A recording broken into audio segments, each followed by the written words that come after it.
प्रथमेश जी महाराष्ट्र से। राधा वल्लभ श्री हरिवंश महाराज जी, आपके चरणों में कोटि कोटि प्रणाम। महाराज जी, जब हम भगवान या भक्ति के मार्ग पे चलते हैं तो कई लोग उसका मजाक उड़ाते हैं। वे कहते हैं बहुत बड़ा भक्त बन रहा है, माला जप ये कर तो बहुत बढ़िया बात है। अगर कोई कहे बहुत बड़ा भक्त बन रहा है तो भगवान से जोड़ दिया कि नहीं, बुरा तो नहीं कहा, अच्छा ही कहा, तो हमें बुरा क्यों लगे यार? जब हम भक्त हैं तो बुरा क्यों लगे? अगर कहते बहुत बड़ा भक्त है तो हमें खुशी होना चाहिए। तुम्हें कोई कहे बहुत बड़े आदमी हैं पीछे से, तो कैसा लगेगा आपको? आपके पीछे से कोई कहे आप इनको जानते बहुत बड़े आदमी हैं, तो आपको अच्छा लगेगा ना? तो हमारा संबंध भगवान से वो व्यक्त कर रहे कि बहुत बड़े भक्त हैं, तो हमें अच्छा लगना चाहिए कि हमारा संबंध जो भगवान से है, तो हम बड़े के हैं तो बड़े तो ही हैं। इसमें हमें सोचना क्या, इसमें परेशानी क्या? हमारी सोच लगती कि ये हमारा उपहास कर रहा है, बस इसी सोच को बदलना है। देखो, आपके अगर निगेटिव विचार रहेंगे तो अच्छी बात में भी दुख मिलेगा, अगर पॉजिटिव रहे तो बुरी बात में भी। जैसे अब हमें कोई गाली दे तो पहले हम उसे सुनेंगे, विचार करेंगे, और अगर अपने अंदर कोई पाखंड, कोई ड्रामा, कोई नाटक लगा तो लगेगा भगवान इस रूप में मुझे सावधान कर रहे, मुझे अपना सुधार करना चाहिए। और यदि लगा कि हमारे अंदर कोई गलती नहीं फिर भी हमें ऐसा कह रहा है, तो हम उसे पागल मानकर चल देते हैं कि तो इसके विचार का स्वरूप है, इससे हमें क्या लेना देना।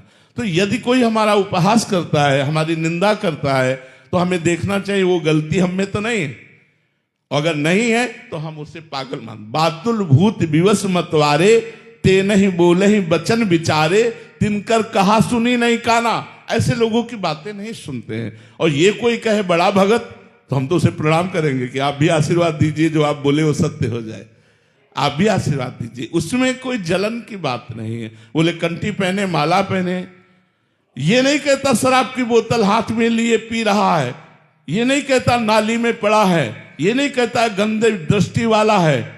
जो माला पहनकर चलेगा, जो भजन करेगा, उसको कहेगा माला पहन के चल रहा है, तो अच्छी बात है ना। हमको गाली तो नहीं दे रहा, माला तो पहने ही है, कंठी तो पहने ही है, तिलक लगाए हैं, वही बात वो कह रहा, हमें क्या परेशानी?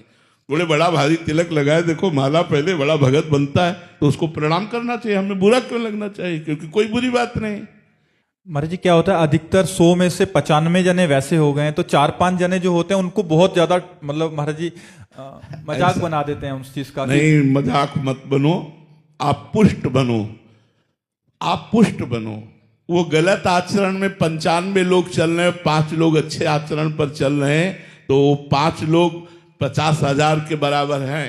उनमें इतनी सामर्थ्य, अच्छे मार्ग में चलने वालों में बल होता है, तो वो उनकी उपहासमयी वृत्ति का सहन करना ही उपाय है, उसे चुपचाप सहन कर ले। हाँ, कह रहे हैं कि इन्होंने लिखा है कि क्या होगा जप करने से, माला पहनने से, तीर्थ यात्रा करते को क्या मिल जाएगा, क्या मिल गया। हाँ चलो, गंदे आचरण करने से, पार्टी करने से, दुनिया का नौटंकी नाटक करने से क्या होगा?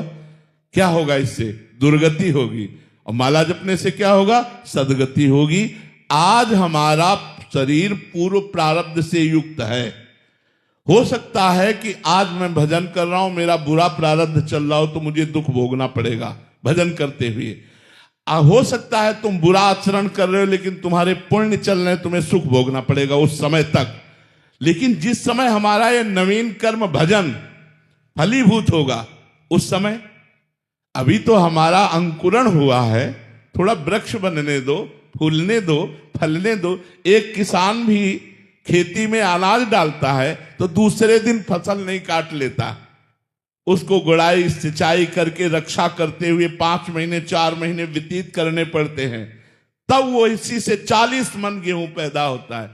1 मन डालने पर 40 मन पैदा होता है। ऐसे ही आज तुम भजन कर रहे हो, लोगों को उपहास करने दो, कल तुम्हारे भजन का जब फल आएगा तो उपहास करने वालों को तो दुर्गति होगी, और तुम भगवान के कृपा पात्र बनकर सदगति को प्राप्त होगे। इसलिए चिंता मत करो, जहां कोई उपहास करे उसे सह लो।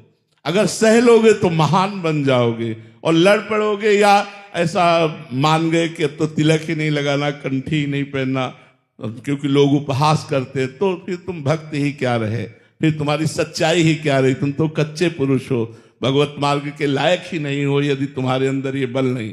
एक बार सम्राट अकबर आगरा आया, आगरा में उसकी बैठक थी, तो बड़े बड़े राजा लोग सब बैठे हुए थे। सम्राट तो राजाओं के ऊपर होता है। तो देखा कि हर राजा लगभग तिलक लगाए और कंठी बांधे हुए था। पता नहीं उसके दिमाग में क्या था।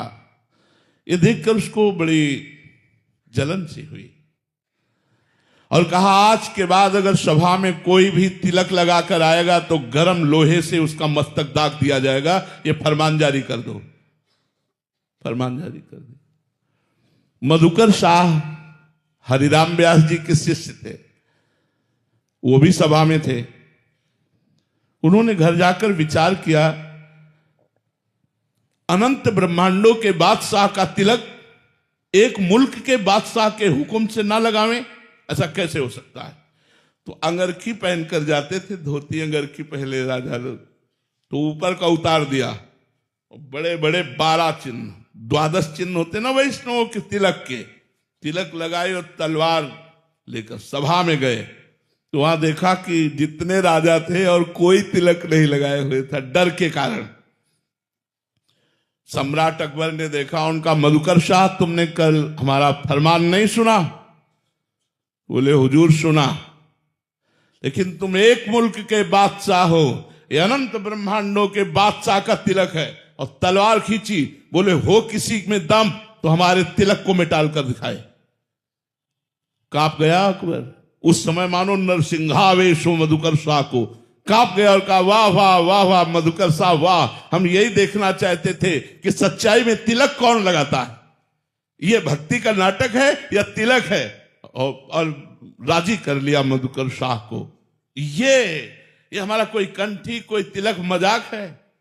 ये हमारे भगवान का दिया हुआ सुहाग है, ये भगवान का दिया हुआ चिन्ह है। और गले में केवल कंठी बंधी हुई है और मस्तक पर तिलक है, नरक नहीं जाएगा केवल इतने से। तुलसी जी की बड़ी महिमा वर्णन है भक्तमाल जी में और भी कई ग्रंथों में। अगर तुलसी जी गले में बंधी है, वो नरक नहीं जा सकता। और जो तुलसी बांधता है, हम कहते हैं 100 बार ही सही, वो रामकृष्ण हरि तो बोलेगा बोलेगा, जरूर बोलेगा, चाहे 100 बार ही सही, निश्चित जीव का परम कल्याण है। इसलिए सबसे प्रार्थना है, आप किसी के उपहास को अपने हृदय में मत लीजिए, हृदय को भगवान नाम से भरिए और सहनशील रहिए, और इस जन्म में चूक ना हो जाए, ये जन्म व्यर्थ ना चला जाए। इसलिए प्रार्थना है, राधा राधा रटिए, जितना समय मिले उतना, चलते फिरते उठते बैठते जब बन सके राधा राधा रटिए। आपका चिंता शोक भय दुख निश्चित दूर हो जाएगा, जन्म मरण का चक्र नष्ट हो जाएगा। ये जीवन बड़ा अलभ्य जीवन, दुर्लभ जीवन कहा गया है। इसकी दुर्लभता भगवान का नाम जपने से है, भगवान से जुड़ने से है।